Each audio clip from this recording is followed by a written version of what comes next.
All right, continuing with convex spherical mirrors. In your textbook on page 463, we see a diagram. Now remember, the curvature has to do with, if I was to make it into a giant circle, the center would be the center of the circle, and then the focal point is going to be halfway in between.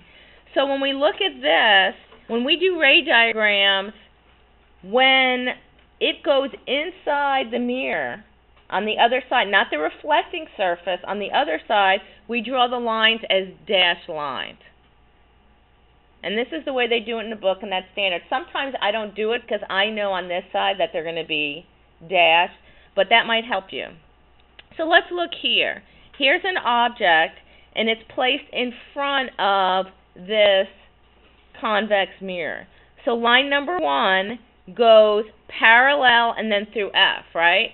So when this goes parallel, what's going to happen is it has to go through F. But F is over here. So what you do is you draw your dotted line to F, but the part where it bounces off the mirror, the reflected ray, see how it goes up like that? Okay? So this is why you're going to go parallel. Now you're on the other side of the mirror, so it's not really a reflected ray. So you're going to draw your little dotted line, and then this is the part that's reflected off the mirror. Ray number 2, remember, it goes through F and then parallel. So I'm going to go through F, but what happens is it goes dotted like this, and then it's going to be reflected. I'm still going to show the dotted part through F, okay? And then ray 3 goes back and forth through C. Those are our 3 rules. And remember, you only need to have 2 out of the 3 rays. You don't have to draw all 3. So if you watch the videos, and we might watch one of the videos in class this week, we'll see that when she does it, she usually does the 3rd one, because the 3rd one's the easiest, back and forth through C. So here is number 3. So it goes through, here's my dotted line, through C, and then it goes back through C. So back and forth through C. Now the place where the image forms is where they all come together. So you see right here where they all come together?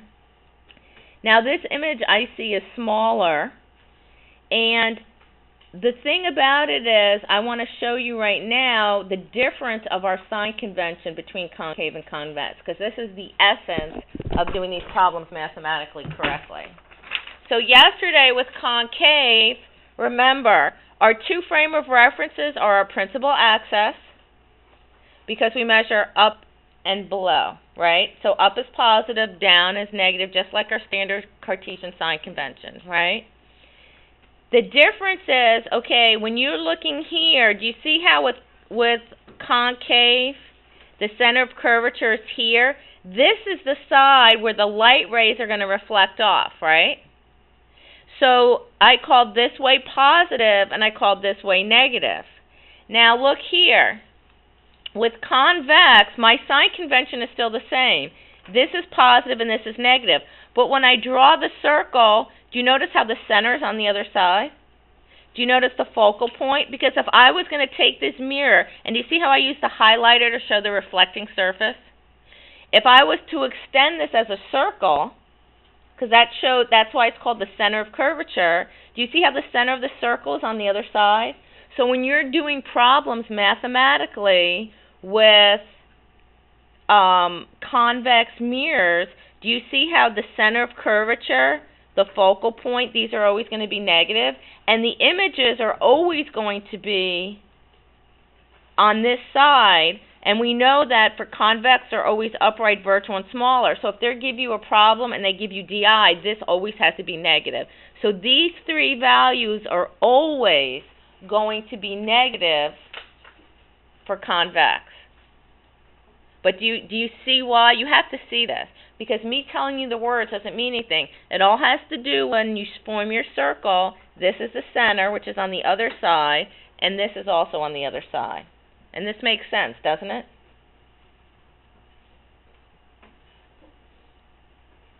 Whereas with the concave, the center is on the other side, because this is the way I would make it into a giant circle. And then this is the way that I would make it into a giant circle. So our sign convention is important.